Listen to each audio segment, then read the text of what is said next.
या निर्णयाबद्दल महाराष्ट्राच्या समाजकारणाचे अभ्यासक हरी नरके यांनी काय प्रतिक्रिया दिली आहे ती ऐकूयात.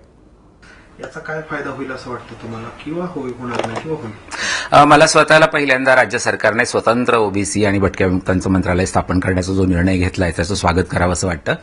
राज्य सरकारने हा निर्णय घेतलेला असताना त्याचा किती फायदा होईल या संबंधात मात्र माझ्या मनात 3 प्रश्न आहेत.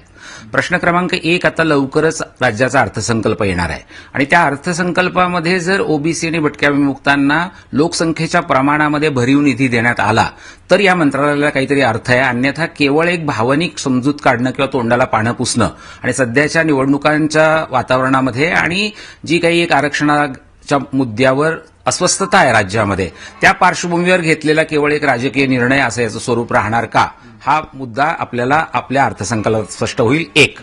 मुद्दा क्रमांक 2, हे सरकार आल्यापासून या सरकारची जी इच्छाशक्ती आहे ती काय पद्धतीची याची 3 उदाहरणं देतो. उदाहरण क्रमांक 1, उच्च शिक्षण घेणाऱ्या महाविद्यालयीन शिक्षण घेणाऱ्या मुला मुलींना आपल्याकडे मॅट्रिकोत्तर स्कॉलरशिप गेली अनेक वर्ष दिली जाते. गेली 3 वर्ष ही स्कॉलरशिप बंद आहे किंवा अनेक प्रोफेशनल कोर्सेसची स्कॉलरशिप बंद करण्यात आलेली आहे आणि त्याची अत्यंत तांत्रिक कारणं आहेत, जुजबी कारणं आहेत किंवा निधी नाही अशा प्रकारचं कारण आहे.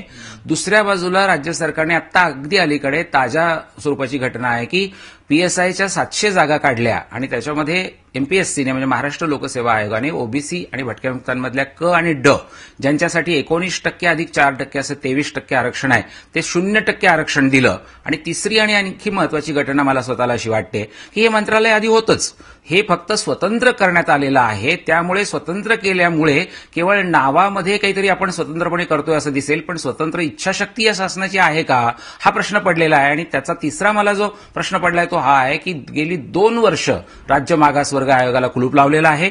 त्याचबरोबर नुसतं राज्य मागासवर्ग आयोग बंद नाहीये, तर ज्या राज्य मागासवर्ग आयोगाने वर्षानुवर्ष अभ्यास करून अहवाल पाठवले राज्य सरकारकडे की ह्या दुबळ्या जातींना तुम्ही ओबीसीमध्ये भटक्या विमुक्तांमध्ये घाला, त्याच्यावर 2 मिनिटं सुद्धा या सरकारला बैठक घेऊन निर्णय घ्यायला वेळ झालेला नाही.